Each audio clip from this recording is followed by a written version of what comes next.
To make your very own shimmer paint pen, you're going to need two materials. You'll need a water brush pen and also some perfect pearls.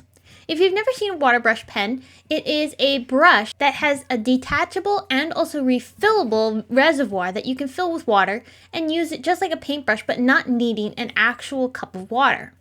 The perfect pearls are a pigment powder that come in a variety of different colors, and you can use any of the colors that come in the perfect pearl line to make these shimmer pens. I'm going to be using the confetti white because I really love the look of a classic clear shimmer. Now to fill this brush up, we're going to remove the barrel of the brush from the brush itself. And inside you can see I've already got it halfway filled with water. Then using something to scoop up some of the pigment powder, I'm using the end of a paintbrush here, I'm going to put 2 to 3 scoops of the pigment powder into my brush's barrel. And this is going to end up mixing with the water that we already have inside.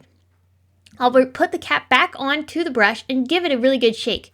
Now, bear in mind you will want to put your lid on the brush. I didn't, and I ended up with a bunch of splatters of that pigment powder and water all over my desk.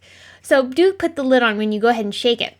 But you can now use this shimmer pen to blend out any water reactive mediums that you have in your crafty studios, such as distress inks, distress oxides, zig markers, watercolors, even watercolor pencils.